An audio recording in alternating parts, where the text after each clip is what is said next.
सहन करो, संसार में रहोगे सहन करना ही पड़ेगा।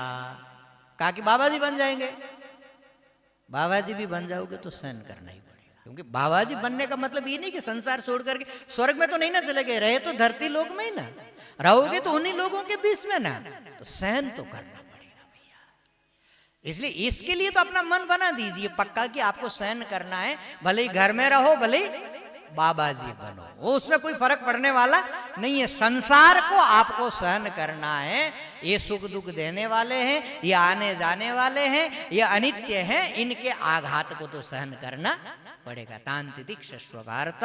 और दूसरा अभ्यास हो गया समता, किसमें? दुख में और सुख में। एक मंत्र बना लीजिए, जाई विधि राके राम ताई विधि रहिए, हंसते हंसते जी लीजिए। और तीसरा धीरम, धैर्य।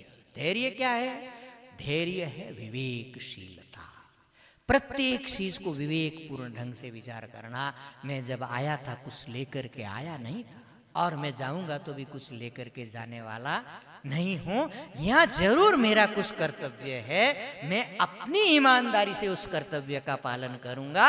संसार के प्रति भी कर्तव्य है और मेरे प्रति भी कर्तव्य है। संसार के प्रति कर्तव्य का पालन करूंगा अपनी जिम्मेदारियों को पूरा करते हुए, और अपने प्रति कर्तव्य का पालन करूंगा भगवान का भजन करते हुए। यह है धैर्य। एक मन को, अपने जीवन को स्थिर बनाए रखना, अपने भी साथ अन्याय नहीं करना और संसार के साथ भी अन्याय नहीं करना।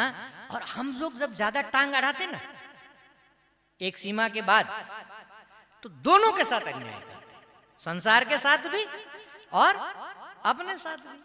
संसार के साथ अन्याय करते, उनको शांति से जीने नहीं देते, और अपने साथ अन्याय करते, जो करना चाहिए था वो करते नहीं है, और जो नहीं करना चाहिए था वो जा करके करते हैं। अपने साथ भी अन्याय है, तो ये अन्याय नहीं करना चाहिए। ये बुद्धिमानी का लक्षण नहीं है। बुद्धिमानी का लक्षण क्या है? जब आपकी निवृत्ति का योग आ जाए, उम्र एक पड़ाव पर पहुंच जाए, आप एक जगह पर पहुंच जाए, तो शांति से आप निवृत्ति के लिए तैयार हो जाए। ये जिस दिन आपने इन तीन चीजों का अभ्यास कर दिया, तितिक्षा, समता और धैर्य, सो अमृतत्वाय कल्पते। 15वें अध्याय की अंतिम लाइन देखिए, सो अमृतत्वाय कल्पते। ऐसा जो साधक है वो अमृत तत्व को, अमृत को प्राप्त करने का अधिकारी बन जाता है। और अमृत कौन है इस दुनिया में? परमात्मा। तो इसका मतलब क्या है? परमात्मा को प्राप्त करने की तीन क्वालिटी है, ये हमारे भीतर विकसित होनी चाहिए। ये सुखी जीवन जीने के सूत्र हैं, तितिक्षा, समता और धैर्य।